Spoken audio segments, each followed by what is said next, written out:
សួស្តីលោកគ្រូក៏ដូចជាសួស្តីអ្នកទាំងអស់គ្នាថ្ងៃនេះយើងមកនិយាយអំពីការ remote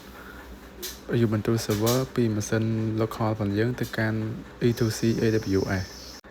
ជាដំបូងយើងត្រូវធ្វើការដូរ state ទៅកាន់ Ohio ដើម្បីឲ្យ E2C យើងអាចមានតម្លៃថោកដោយសារយើងគ្រាន់តែជាម៉ាស៊ីន remote បន្ទាប់មកយើង search ពាក្យថា E2C ហើយយើងយក E2C នៅលើគេហ្នឹង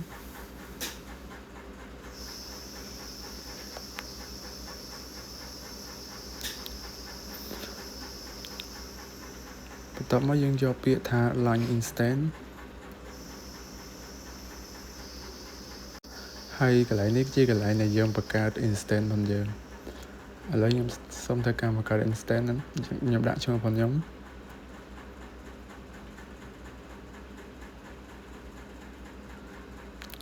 ចឹងកន្លែងនេះយើង select យក Ubuntu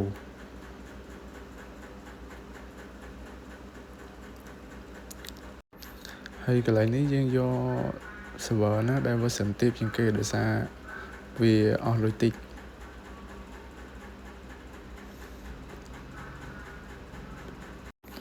ហើយកន្លែងនេះគឺកន្លែងបង្កើត key pair កន្លែងនេះគឺរៀងសំខាន់ដែរយើងធ្វើការបង្កើត key pair មួយតែខ្ញុំដាក់ឈ្មោះថា Kausoka ចុះពេលដែលយើងបង្កើតហើយវានឹង download file ហ្នឹងឲ្យយើងដើម្បីធ្វើការ login ចឹងនៅពេលដែលយើងបង្កើត key pair ហើយកន្លែងនេះយើង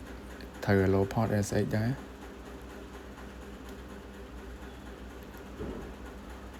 បន្ទាប់មកយើងចុចទៅលើពាក្យ launch instance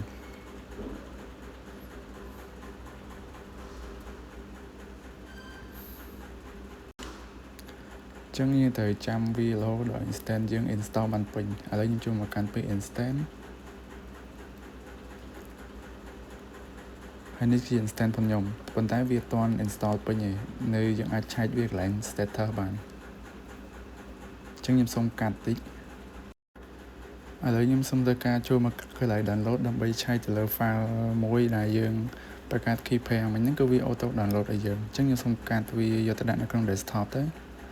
ដើម្បីងាយស្រួលនៅក្នុងការ remote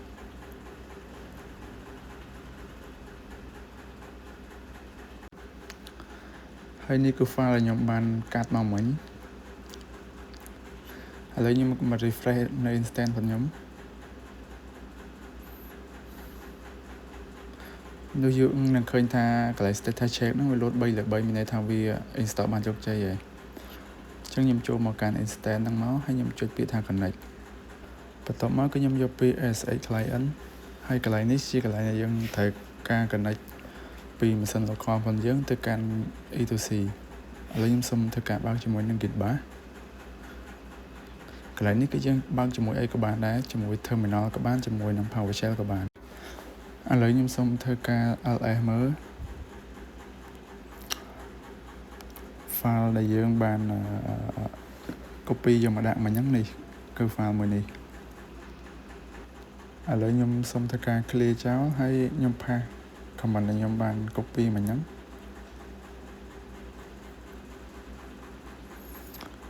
ឥឡូវខ្ញុំសូម paste មួយទៀតនៅខាងក្រោមហ្នឹងជាកន្លែងដែលយើងត្រូវ remote ហ្នឹងយើង copy អាហ្នឹងទាំងអស់មក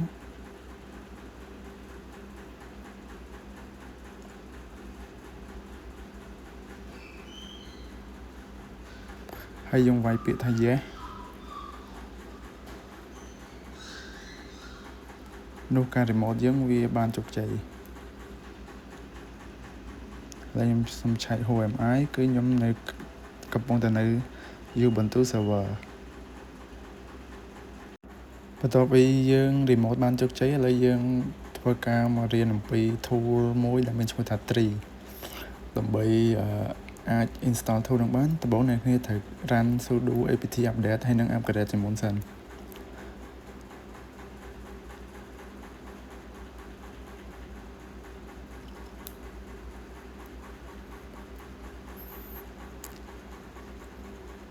ដោយសារតែ update វារៀងត្រូវការពេលវេលាហើយនឹង internet បន្តិចអញ្ចឹងយើងអាចចាំវាបន្តិចទៅហើយលើបន្ទាប់ពីខ្ញុំ update ហើយខ្ញុំ run upgrade ម្ដង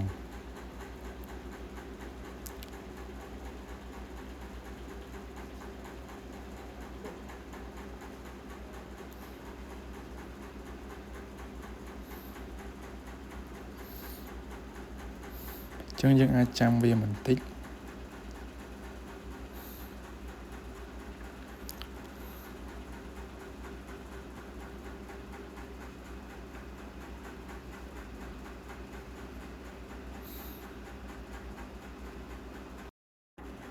ឡូវខ្ញុំ upgrade វាបានជោគជ័យហើយ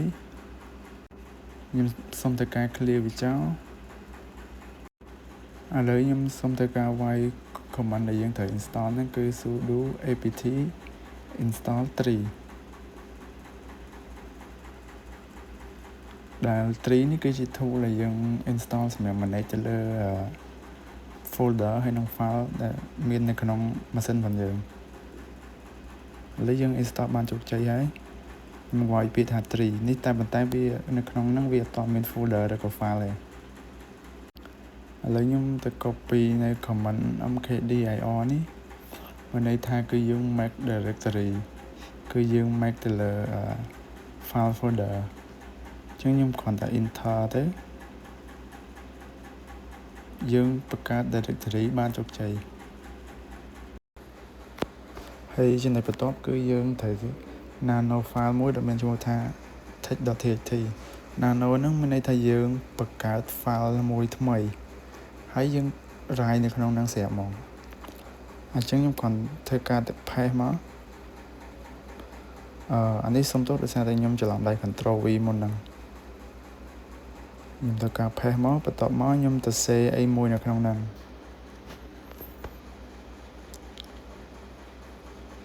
ឥឡូវខ្ញុំទៅ save ថា hello welcome to ctext ចេះទៅ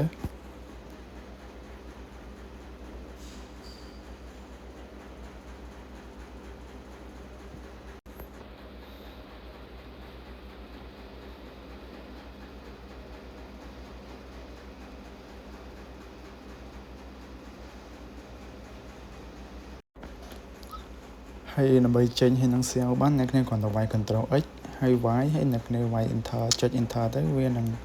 ចេញមកក្រៅហើយឥឡូវខ្ញុំធ្វើការ copy file ដែលខ្ញុំបានបង្កើតមិញហ្នឹងទៅកាន់ folder ខាងលើដែលខ្ញុំបង្កើតមុនហ្នឹងអញ្ចឹងខ្ញុំ run command ហ្នឹងមក command cp ហ្នឹងមក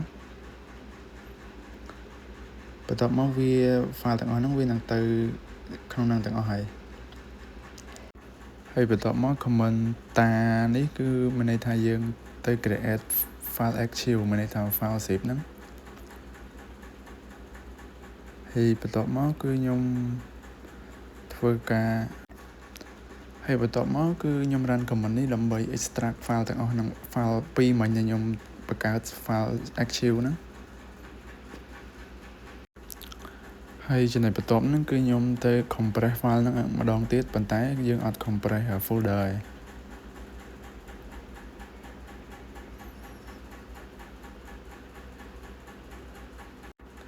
ទេឥឡូវខ្ញុំទៅ extract file ហ្នឹងម្ដងទៀតគឺ file 1112ដែរហ្នឹង sv 1112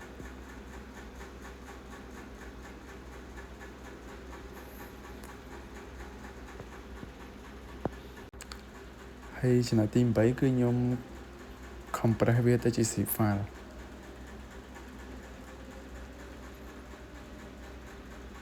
ចឹងខ្ញុំ compress អត់បានដោយសារតែយើងអត់បាន install zip យើងគ្រាន់តែវាយ sudo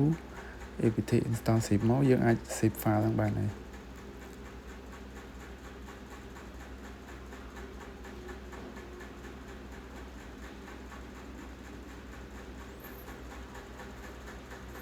ចឹងខ្ញុំចុចវាយអូខេ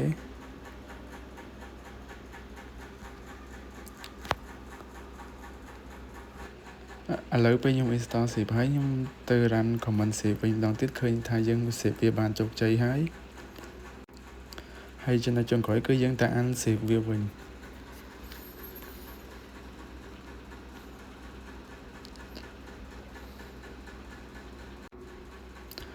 command របស់យើងគឺមានតែប៉ុណ្្នឹងទេអរគុណអ្នកទាំងអស់គ្នាដែលបានមើលវីដេអូមួយនេះ